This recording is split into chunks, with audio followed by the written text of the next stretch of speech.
देखो ये नीट 2022 का क्वेश्चन है। क्वेश्चन आपके सामने है, लिखा है a spherical ball is dropped in a long column of highly viscous liquid, the curve in the graph shown which represents the shape of ball v, sorry the speed of ball v as the function of time।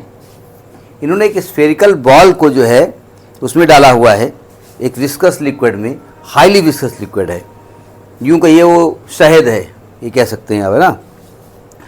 और कहते हैं कि उसकी speed और time के बीच में graph बना हुआ है। तो ग्राफ 4-5 बने हुए हैं, उनका हम ग्राफ बना देते हैं। इसमें गंदा गंदा ग्राफ बनाएंगे हम। वेलोसिटी टाइम के बीच में ग्राफ है, वेलोसिटी और टाइम के बीच में ग्राफ है। एक ग्राफ ए जो है ना वो स्ट्रेट है, ये ए ग्राफ कह रहे हैं, ऐसा बना हुआ है, ये ए ग्राफ है। बी ग्राफ कुछ ऐसा है, बी ग्राफ कुछ ऐसा है, ये बी ग्राफ है। सी ग्राफ कुछ ऐसा है, ये सी ग्राफ है। और डी ग्राफ कुछ ऐसा है, ये डी ग्राफ है।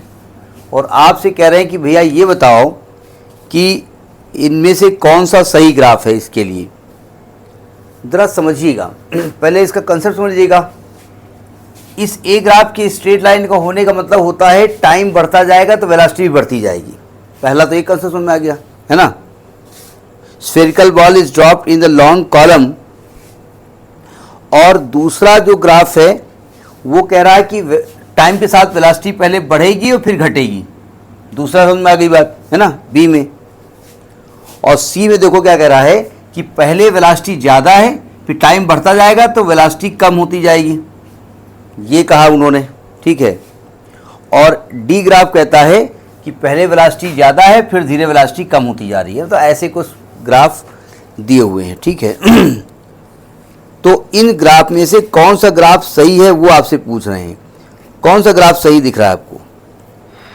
देखिए सावधान, जब आप किसी भी लिक्विड में, मैं विस्कस की बात तो बाद में करूंगा, मैं किसी भी ड्रॉप को डालता हूं, किसी भी स्फेरिकल बॉल को, तो उस बॉल का मास नीचे की ओर एक्ट करता है, वेट, और उसके ऊपर एक विस्कस फोर्स ऊपर की ओर काम करता है, ठीक है। तो शुरुआत में क्या होता है, टाइम के साथ साथ उसकी वेलोसिटी बढ़ती जाती है, उसका वेट की वजह से उसकी वेलोसिटी बढ़ती जाती है ना, नहीं समझे, उसका वेलोसिटी बढ़ती जाती, स्पीड बढ़ती जाती है।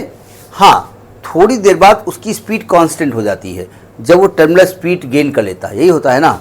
आप प्रैक्टिकली समझिएगा, अगर कोई भी पैराशूट लेकर के कूद रहा है तो जो एयर है, एयर भी तो विस्कस है, नहीं है, एयर भी विस्कस है। तो विस्कस होने का मतलब क्या हुआ जाकर के,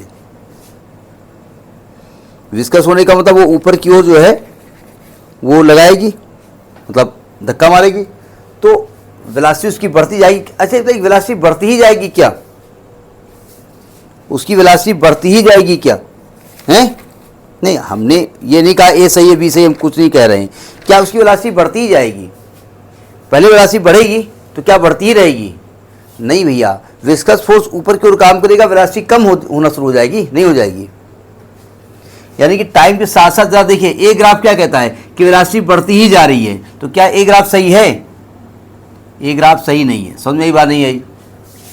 बी ग्राफ क्या कहता है, टाइम बढ़ेगा तो वेलोसिटी, देखो ये जो कर्व है आपका, वेलोसिटी तरफ ज़्यादा शिफ्ट है ना, वेलोसिटी तेजी से बढ़ेगी और धीरे धीरे कम होने लगेगी, है ना, नहीं समझे।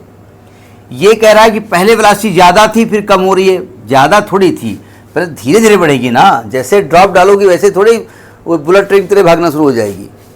तो यानी कि बी आपका जो ग्राफ है वो सही है, बी इज सही, बी इज सही, बी इज सही, यानी ये सही है, समझ में बात नहीं आई। तो बी ग्राफ सही है, तो आपका जो ऑप्शन है वो ए ऑप्शन इज करेक्ट, इसका ए ऑप्शन सही है, समझ में आई बात नहीं आई। वो जानना चाहते थे कि वेलोसिटी टाइम ग्राफ जो होता है विस्कस लिक्विड में, इसके बारे में आपकी जानकारी कैसी है, ठीक है, नोट करिए।